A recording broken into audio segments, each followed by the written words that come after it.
اعوذ باللہ من الشیطان الرجیم بسم اللہ الرحمن الرحیم۔ ایمان کے بنیادی ارکان جیسا کہ اللہ تعالیٰ پر ایمان، فرشتوں پر ایمان لانا، کتابوں پر ایمان لانا، رسولوں پر ایمان لانا، یوم آخرت پر ایمان لانا، تقدیر کے اچھا یا برا ہونے پر ایمان لانا بھی ضروری ہے۔ لوح محفوظ عربی زبان کا لفظ ہے۔ لوح عربی زبان میں تختی کو کہتے ہیں، اس لیے لوح محفوظ کو ام الکتاب اور کتاب مکنون بھی کہا جاتا ہے۔ شیاطین کی دسترس پہنچ اور کمی پیشی سے پاک ہونے کی وجہ سے اسے لوح محفوظ کا نام دیا جاتا ہے۔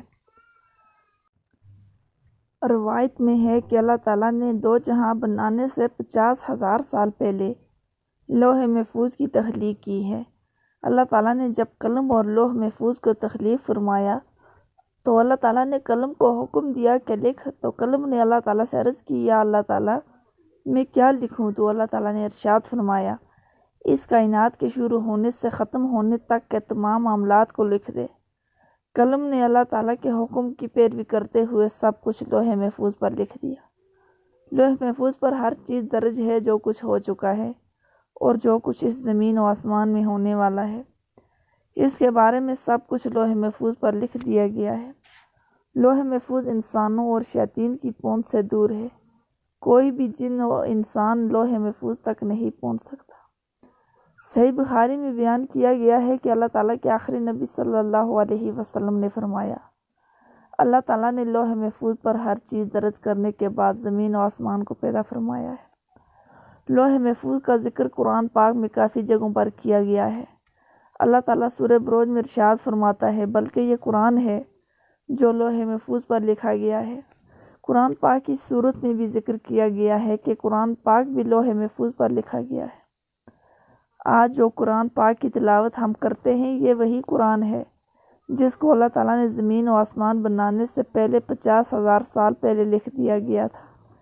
ایک اور اللہ تعالیٰ کا ارشاد ہے کہ ہم نے ہر چیز کو لوح محفوظ پر درج کر دیا ہے۔ اللہ تعالیٰ نے ہر چیز کو لوح محفوظ پر زمین و آسمان بنانے سے پہلے ہی لکھ دیا تھا۔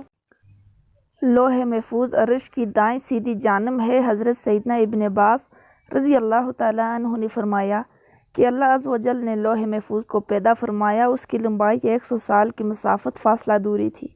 تفسیر ابن کثیر میں ہے کہ لوح محفوظ کی چوڑائی مشرق و مغرب کے فاصلے کے برابر ہے۔ لوح محفوظ کس چیز سے بنی ہے؟ لوح قلم ان اشیاء میں سے ہیں جن کی حقیقی کیفیت اللہ عز و جل اور اس کے بتائے سے سرکار دو عالم صلی اللہ علیہ وسلم ہی جانتے ہیں۔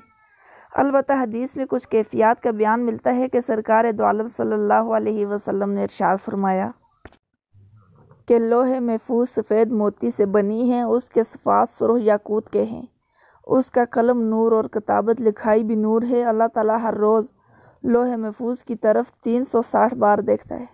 دنیا کا نظام چلانے والی صرف اللہ تعالیٰ کی ذات ہے۔ اللہ تعالیٰ جو چاہتا ہے وہ کرتا ہے، کسی کو عزت اور کسی کو ذلت عطا کرتا ہے، کسی کو پیدا کرتا ہے اور کسی کو اٹھا لیتا ہے۔ اللہ تعالیٰ ہر چیز پر قادر ہے، جو چاہتا ہے وہ کرتا ہے۔ لوح محفوظ کی لمبائی زمین سے آسمان کے فاصلے کے برابر ہے، اس کی چوڑائی مشرق و مغرب کے برابر ہے۔ لوح محفوظ عرش کی دائیں جانب لٹکی ہوئی ہے۔ اس اصل ایک فرشتے کی گود ہے۔ حضرت ابن عباس رضی اللہ تعالیٰ عنہ سے مروی ہے کہ لوح محفوظ پر یہ الفاظ درج ہیں کہ اللہ تعالیٰ کے سوا کوئی عبادت کے لائق نہیں، اس کا دین اسلام ہے۔ حضرت محمد صلی اللہ علیہ وسلم اللہ تعالیٰ کے آخری رسول ہیں۔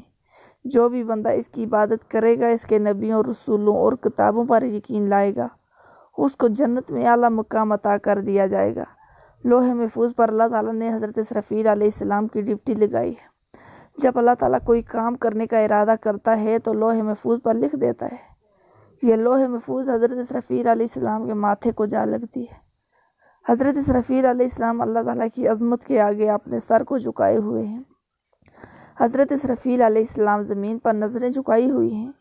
جب لوح محفوظ حضرت اسرافیل علیہ السلام کے ماتھے پہ آ لگتی ہے تو حضرت اسرافیل علیہ السلام اس پر نظر مارتے ہیں۔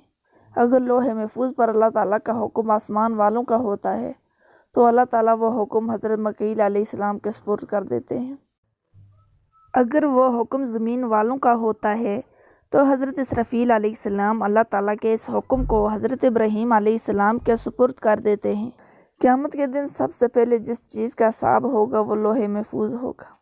اللہ تعالیٰ قیامت کے دن سب سے پہلے حساب کے لیے لوح محفوظ کو بلائے گا تو اس کا ہر حصہ کانپ رہا ہوگا۔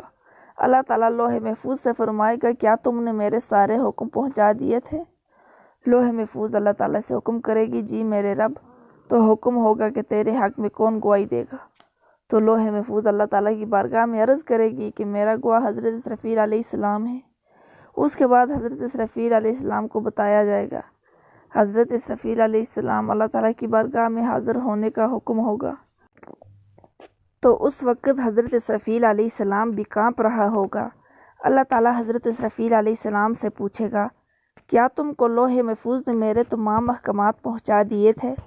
تو حضرت اسرافیل علیہ السلام اللہ تعالیٰ کی بارگاہ میں گواہی دیں گے جی ہاں رب العالمین۔ تو اس وقت لوح محفوظ کہے گی کہ سب تعریفیں اللہ تعالیٰ کے لیے ہیں جس نے مجھ کو برے عذاب سے دور رکھا۔ اس کے بعد حساب و کتاب کا سلسلہ جاری ہو جائے گا۔ ہمارے بے شمار دوستوں کا یہ سوال ہوتا ہے کہ لوح محفوظ پر لکھا ہوا دعاؤں سے تبدیل ہو جاتا ہے۔ ان کے سوالوں کا جواب یہ ہے کہ تقدیر 3 قسم کی ہوتی ہے۔ پہلی تقدیر وہ ہوتی ہے جس کو اللہ تعالیٰ انسانوں کی دعاؤں سے بدل دیتا ہے۔ دوسری تقدیر وہ ہوتی ہے جس کو اللہ تعالیٰ اپنے نبیوں، رسولوں، ولیوں اور نیک بندوں کی دعاؤں سے بدل دیتا ہے۔ اس 2 قسم کی تقدیر کو تو بدلا جا سکتا ہے، لیکن تقدیر کی تیسری قسم جو ہے وہ لوح محفوظ پر لکھی گئی ہے۔ اس تقدیر کو کبھی بھی نہیں بدلا جا سکتا، اس میں کسی بھی قسم کی تبدیلی نہیں ہو سکتی۔ لوح محفوظ پر لکھی گئی تقدیر کو کبھی بھی تبدیل نہیں کیا جا سکتا۔ اللہ تعالیٰ سے دعا ہے کہ اللہ تعالیٰ ہم کو شریعت محمدی صلی اللہ علیہ وآلہ وسلم کے مطابق زندگی گزارنے کی توفیق عطا فرمائے، آمین ثم آمین۔ تو محترم ناظرین، اگر ویڈیو پسند آئی ہے تو ویڈیو کو لائک کریں اور چینل کو سبسکرائب کریں۔ اللہ حافظ۔